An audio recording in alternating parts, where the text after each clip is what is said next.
it's CJ here. I apologise for the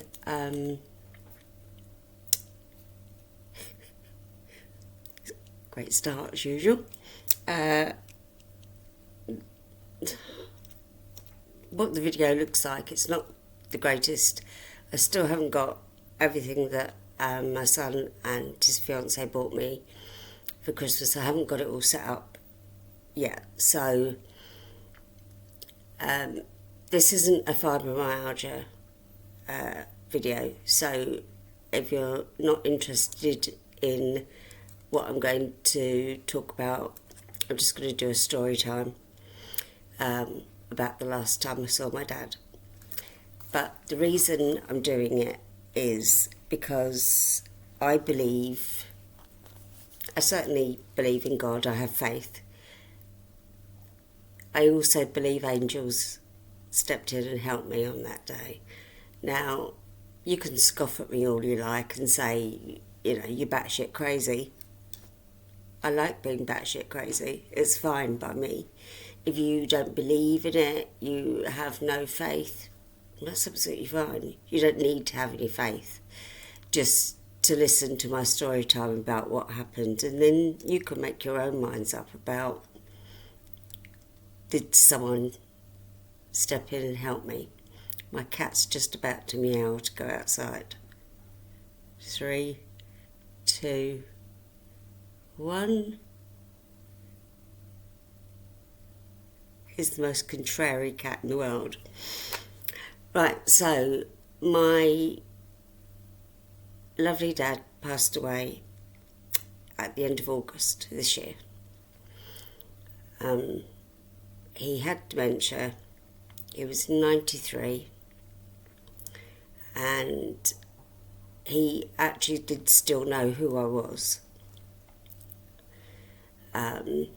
Then he lived alone independently. He had carers go in, you know, for food, etc.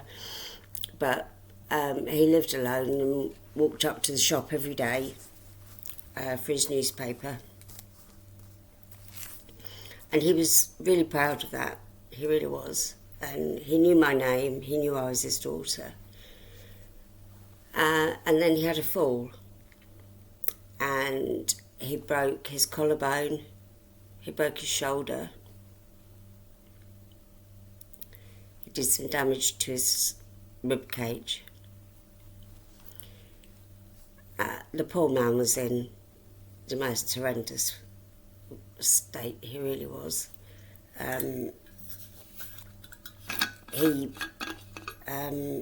Excuse me. But I'm jumping ahead to try not to. Unfortunately, my stories are, if any of you remember the two Ronnies and the little one doing this story, that's what my family call me, or she's doing a Ronnie. So if you can't keep up with this, I apologise. I just have ADHD. My brain is firing off a million things at once, telling me all sorts of stuff that I don't actually need to know right now, but it interferes with my thought processes, so please excuse. So my father has the fall. We get a call from the hospital. You need to get up here now. If you want to see your dad, you need to get up here now. Now, my siblings were in 4 different counties, so we can't travel up together. I decided not to drive there because when you're anxious, you want to get somewhere fast. I didn't think it would be a good idea for me to drive. So what I had to do, I've had to make a couple of notes because I know I won't remember all of it. I had to drive to the train station and I had to pay for my parking. Now, the only way you could pay for your parking was to get your phone and scan the code. Well, I shake anyway.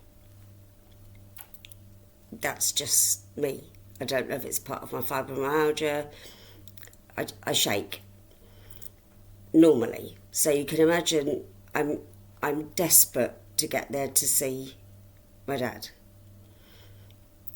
And my hand's like this, and I'm trying to scan a code, and it just kept saying, hold the phone still, hold the phone still. So I'm like this. I couldn't scan the code. So I thought, right, well, that's a parking ticket. I have to get that.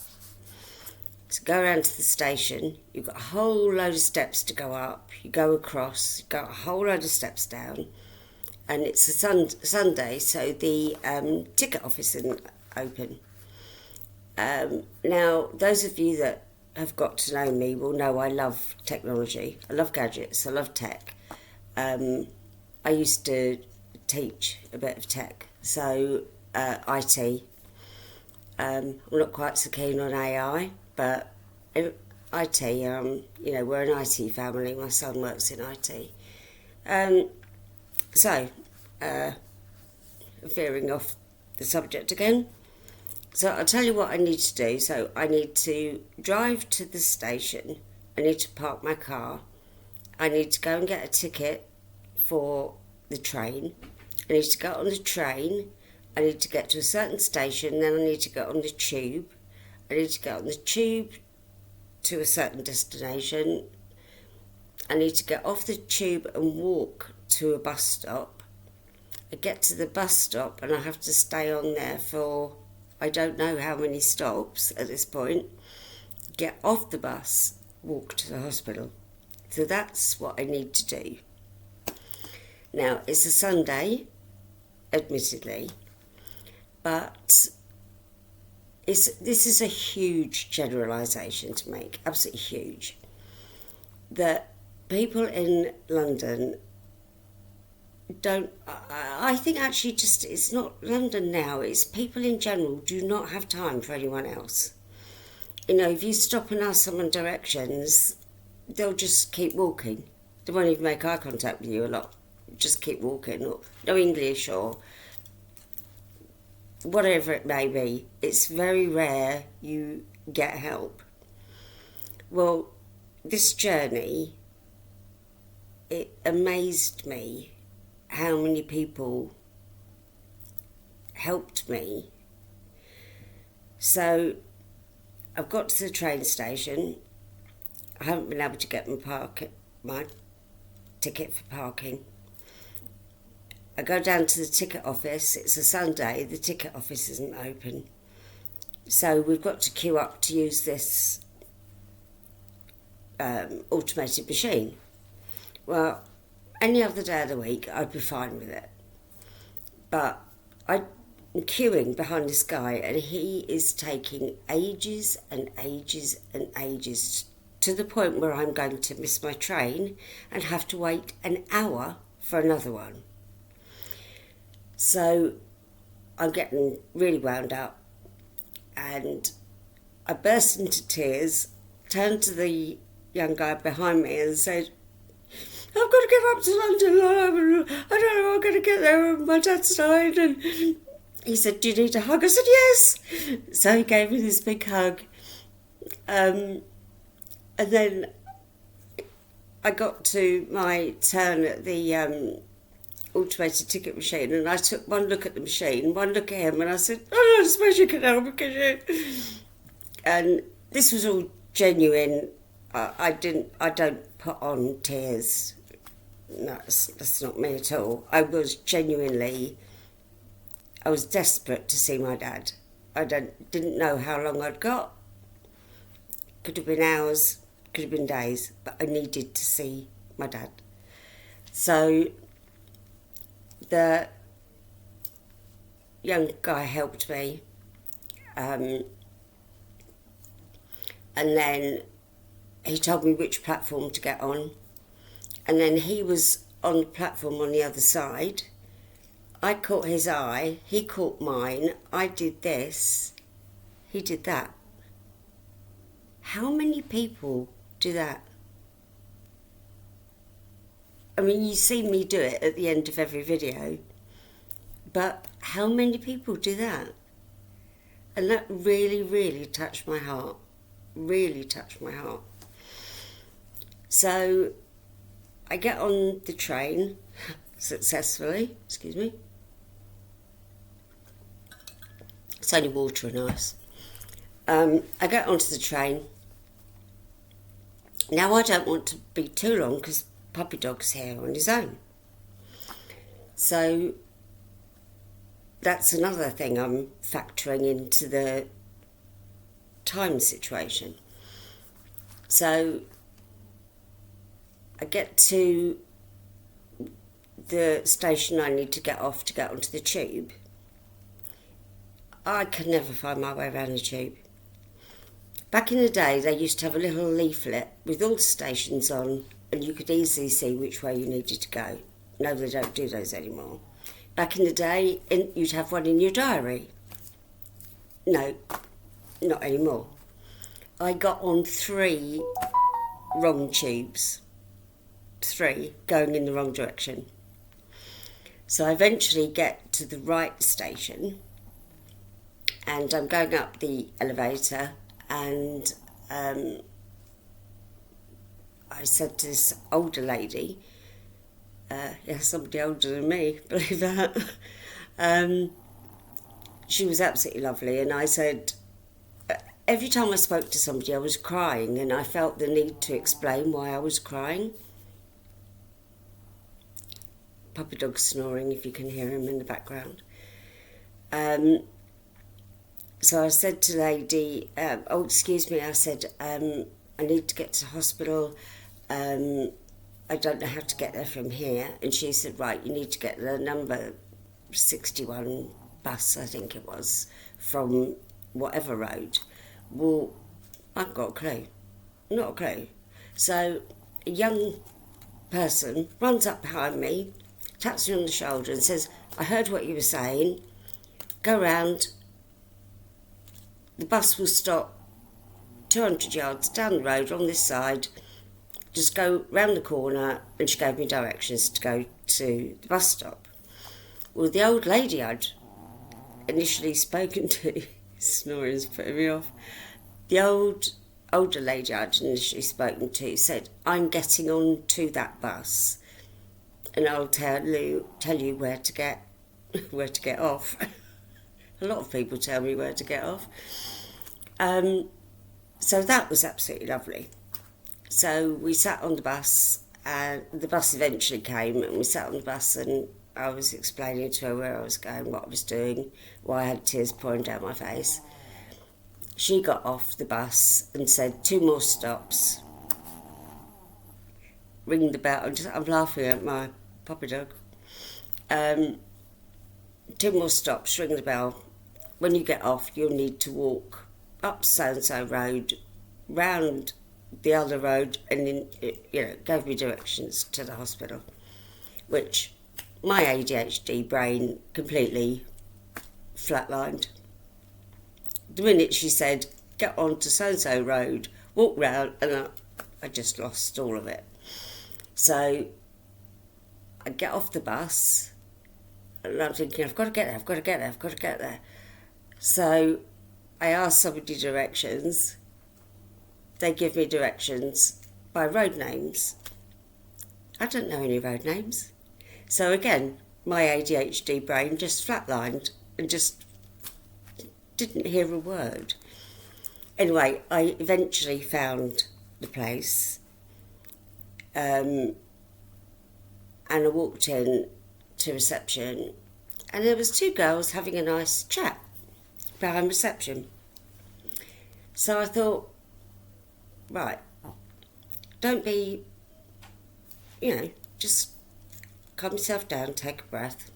You got here. And I waited, and I waited, and I waited. And they knew I was standing there. And I waited, and then in the end I said, excuse me, can you tell me what floor so-and-so's on? So they said, do you want high dependency, or do you want ICU? I said, I don't know. So they told me one was in one direction and one was in the other direction. So I thought I'll take a chance on the first one. Sorry, I have such a dry mouth. So I get there. I see my dad. Now, because it's taken me so long to get there, I have very limited time to spend with him. But I did see him. He had no idea who I was. He had no idea where he was. It was fucking heartbreaking. His dementia had been going down or getting worse at a steady rate.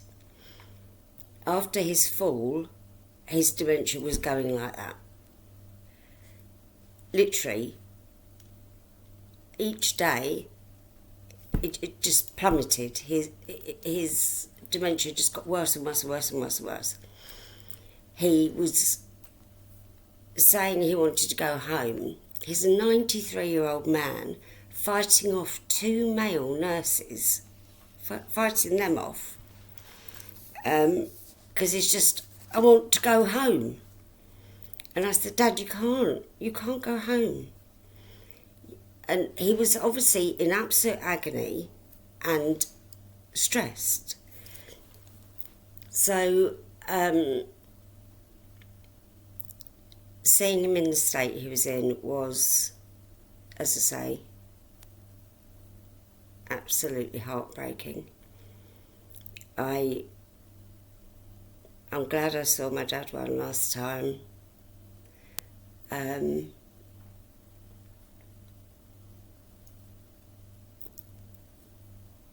He was very agitated. 1 minute he was aggressive, and the next minute he was not himself by any stretch of the imagination, but calmer, a bit calmer.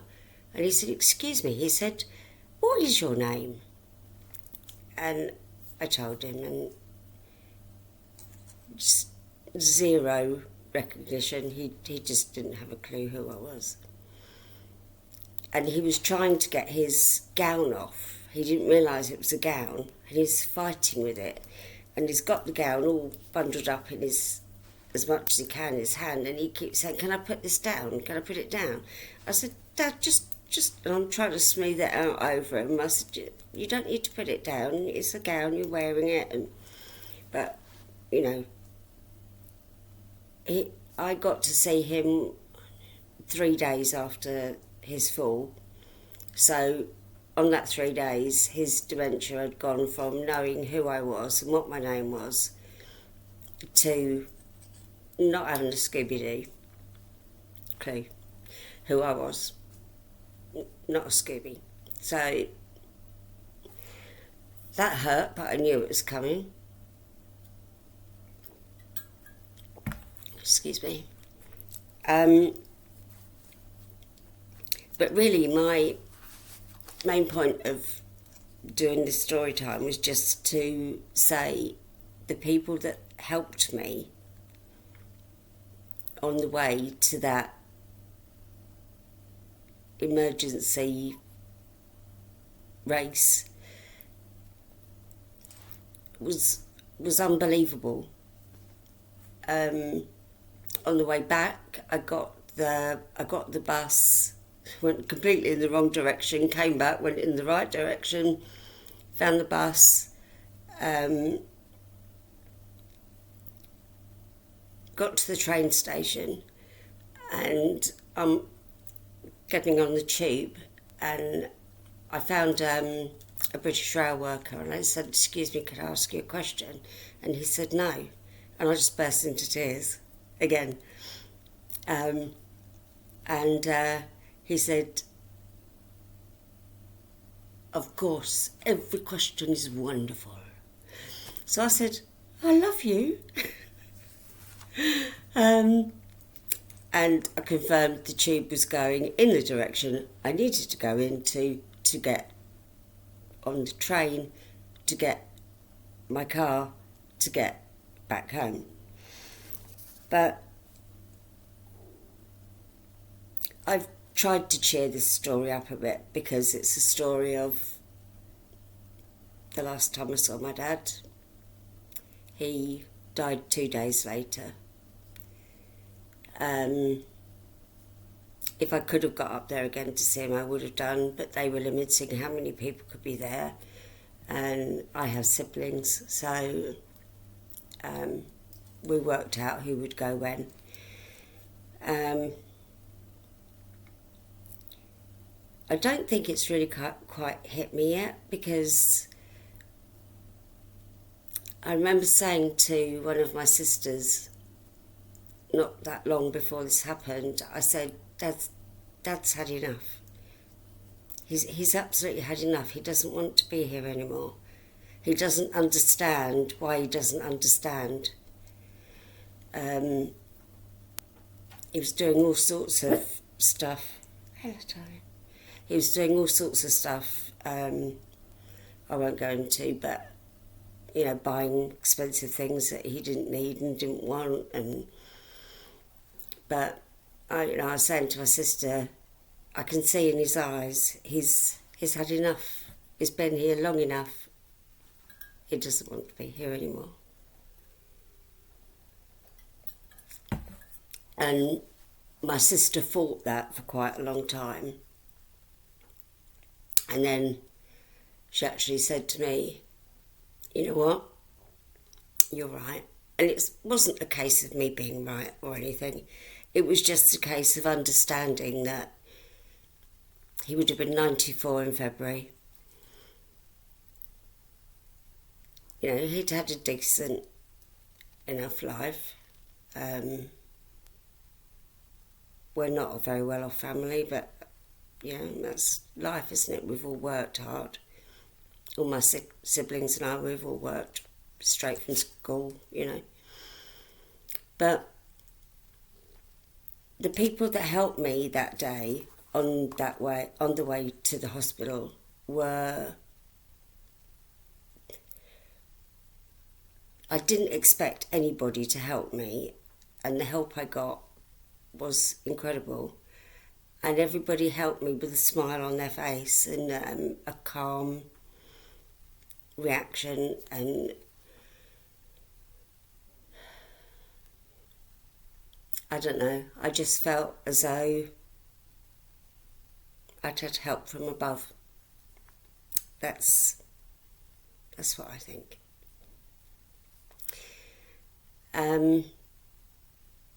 It's happy in that I got to see my dad one last time.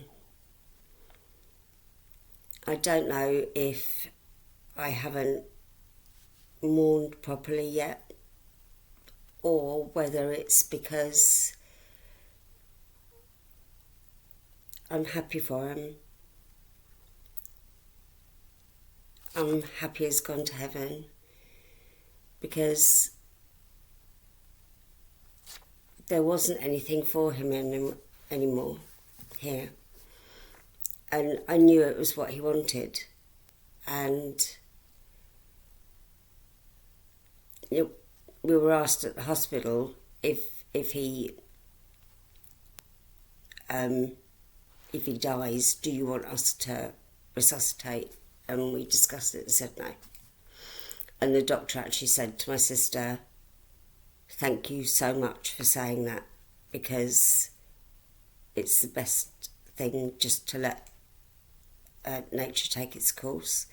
Because he'd got a broken clavicle, a broken shoulder and damage to his ribs. Can you imagine what doing CPR would do to him? So nature took its course and he passed a couple of days after I saw him. But